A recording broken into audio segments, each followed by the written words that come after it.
મારી સાથે લગન ગાળાની શરૂઆત કંઈક આવી રીતે થાય મેં વિચાર્યું પણ નતું, અને ખબર નહીં કોની એવી નજર લાગી ગઈ કે એક જ દિવસની અંદર આવી ગયો તાવ. તો જોઈએ દ્વારકાધીશ, આજથી આપણો લગન ગાળો ચાલુ થઈ જશે ને આજે હતું એક મિત્રનું લગન, એટલે આપણે આવી ગયા છે લગન ની અંદર. અને ત્યાં તો મને મળી ગયો મારો નિશાળનો ભાઈબંધ, એટલે અમે બે કોઈની વાટ જોયા વગર બેસી ગયા જમવા માટે. ભાઈબંધને કેવું કુલર અમારી બાજુ ફેવરી નાખશે, બહુ બધી ગરમી લાગી રહી છે. અને બીજી બાજુ બીજો નિશાળનો ભાઈબંધ મળી ગયો, ને આ તો થોડાક મોડા એટલે થોડી ખાતરદારી તો કરવી પડે ને. પછી લગનનો પ્રોગ્રામ પૂરો કરીને આપણે થઈ ગયા ઘર તરફ રવાના. સવારે હું આવ્યો તો બાઇક લઈને, પણ બપોરે હવે આપણે હેડતું જવું પડશે, કારણ કે ભાઈબંધ આપણું બાઇક લઈ ગયો છે, અને જો આપણે ખરા તાપનો રખડતા માટે મિલ દીધા છે. ખરાબ બપોરે તાપનો ઘરે હેડતો આવે એટલે આપણી તબિયત થોડી થઈ ગઈ ડાઉન, એટલે આપણે મસ્ત મજાની ઊંઘ લઈ લીધી. અને આજની સલાહ એટલી આલું છે કે કોઈ દિવસ રેડિયા ભાઈબંધનો ભરોસો ના કરવો, ખબર નહીં ક્યારે તમને રખડતા મિલી દે. ये बड़ी अच्छी बात कही है। બીજા દિવસે સવારે, હા તો બીજા દિવસે મસ્ત મજાની સવાર પડી ગઈ છે ને આપણે થઈ ગયા છે એકદમ તૈયાર. હું તો મસ્ત મજાનો તૈયાર થઈ ગયો છું, પણ આપણું બાઈક થોડું ખરાબ દેખાય છે, એટલે લાવો મસ્ત મજાનું એને પણ તૈયાર કરી નાખો. બાઇક ની એન્ટ્રી મારે એવું સાફ કરવું, એટલામાં તો આપડા બે રેડિયાલ ભાઈબંધ આવી ગયા, એટલે બે રેડિયાલ ભાઈબંધ ને લઈને આપણે થઈ ગયા જાન તરફ રવાના. ચલો પછી ફાઇનલી આપણે પહોંચી ગયા આપણા ઠેકાણે, એટલે કે લગન ની અંદર, એટલે સોરી જોન ની અંદર.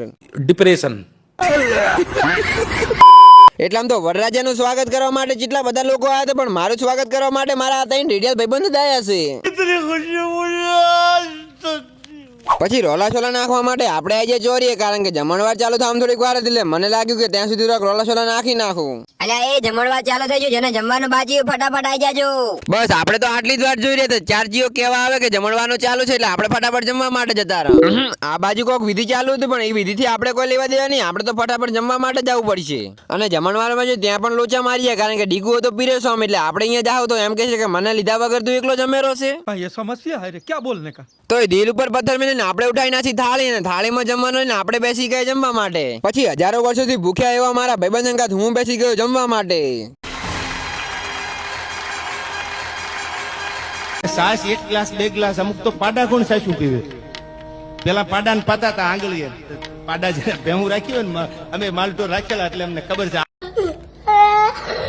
પછી આવી તમણાસોર ગરમીમાં મેં પી નાખી છાશ, અને મારા ભાઈબંધી તો એટલા બધા ગ્લાસ પીધા છે ને કે ના પૂછો વાત. ફાઇનલી આપણને મળી જશે આપણા બાઇક ની ચાવી, એટલે હવે આપણે કઈ રહેવાનું થાય નહીં, આપણે જવાનું છે ભાઈબંધના ત્યાં. તો બસ આજ માટે આટલું જ. મળી તમને પાર્ટ 2 ની અંદર, ત્યાં સુધી બધા ફોલો કરી નાખો હેડો.